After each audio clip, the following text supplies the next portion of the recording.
Hello everybody, welcome to the channel. Today we're going right back to our Battania Only World Conquest. I'll link that in the description if you haven't seen it already. But this is the first siege of the campaign where we are fighting more than double our number. We are clan tier 4, we do not yet have our own kingdom. We're running one party of 190 and we are versing 447.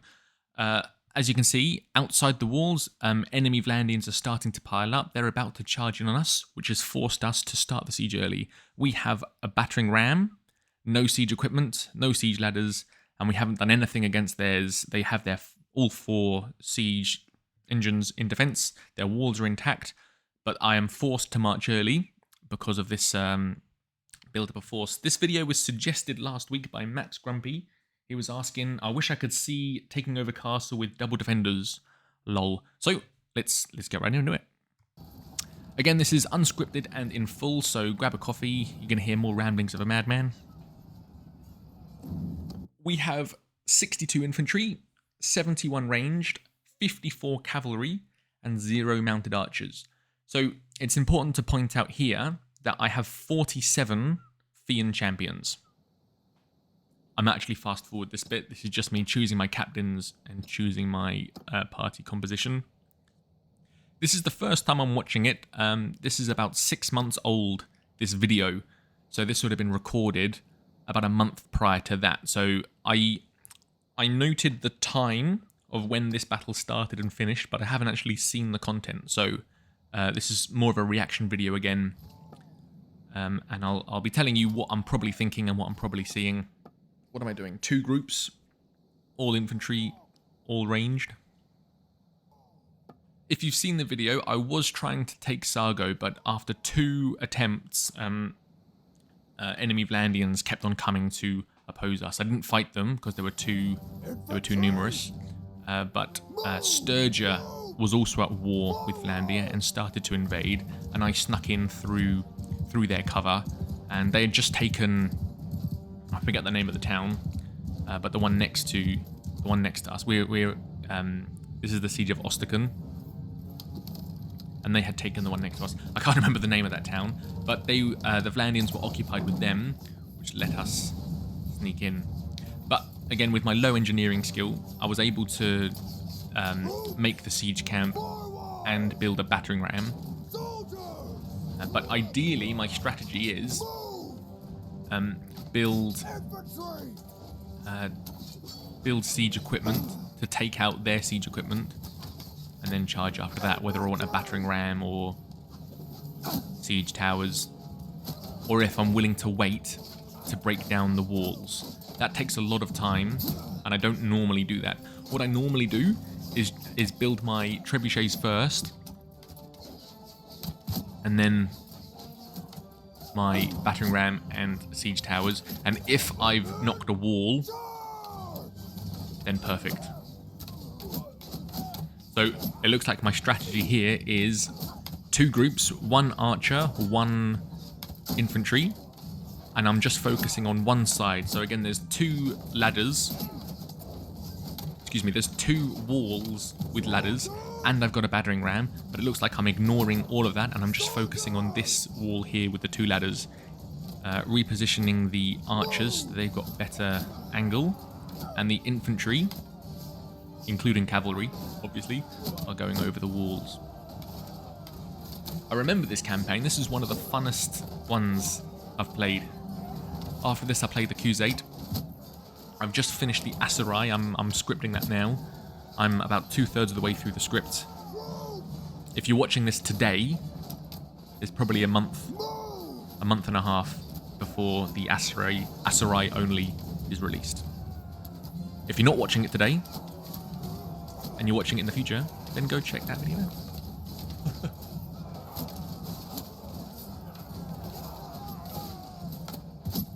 I always hit my own men. I think I've missed every shot.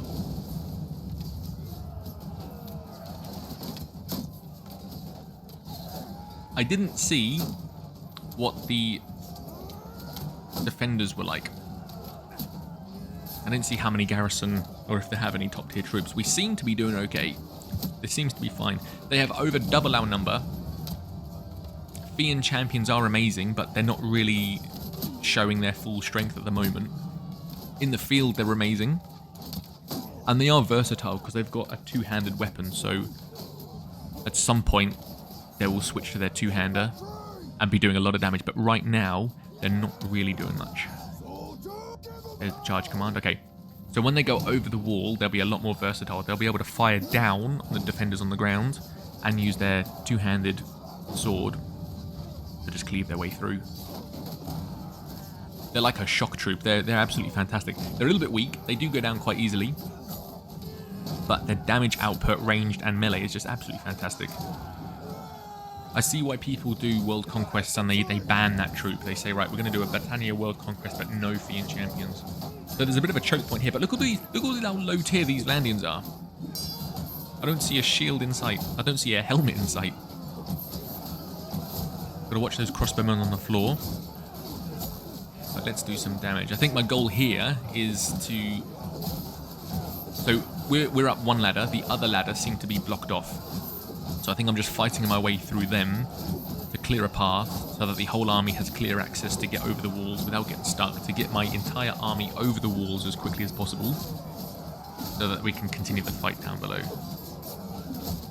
The balance of power at the top seems to look like that we're actually losing. But as soon as I free this ladder and get all my troops down the wall, there you go. Now they've got free access. Now they'll be tipping over. Good catapults. Catapults didn't really do much. Didn't think. I didn't notice if my battering ram reached the gate or not, but I don't think it got destroyed. I wasn't really paying attention. They might have taken out a lot of my troops. No, actually, no, they didn't, because I was out of angle. That's right.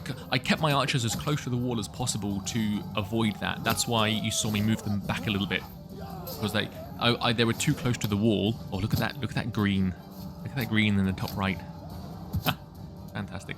So that's what would have happened. So I would have marched my infantry right up to the wall and my archers right behind them to get out of the angle of their siege engines. And because they didn't quite have the angle, I moved them back a little bit, and I mentioned that. But they would have been so close to get out of the way of the mangonels and the ballistas. And then they cleared the top, and I charged the ranged to really minimize the enemy damage output. I'm very low health. I think one hit and I'm down, so I'm taking a step back. But you can see my troops, they're coming down. They're coming down that little gatehouse. Now we seem to be doing better at the balance of power at the top. Oh, there you go. Did you see that? We've knocked out 330. They've knocked out 117. I think I saw. So we're definitely a superior force. We definitely have higher tier troops, but we just have half of them.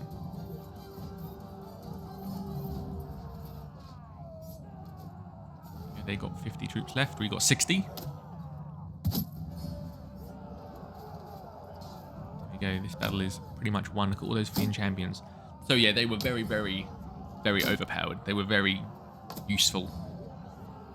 That's probably the secret. This is our first siege. So once we take this town, we'll be setting up our kingdom, and then I'll be able to form an army. We are clan tier 4, so I'll be able to do that instantly. And we had 190 troops at the start. I'm not sure if that was the maximum. It probably was, because I intended to take a town, and I wouldn't want to be at any sort of disadvantage. And I did not want a battle in the field where I would have been outnumbered and it wouldn't have been as clean. There you go. So what's this? 68 troops left. We've knocked out 414. 44s of ours died. And there you go. Here we go. Setting on our conquest of world domination. Watch the video. I'll put the link down below. And this is the start of Great Batten. Thank you very much for watching, everyone. Thank you to the members for your continuous support. I'll keep you updated with the Battania Only Conquest, and I will see you in the next one. Thank you very much, everybody. Goodbye.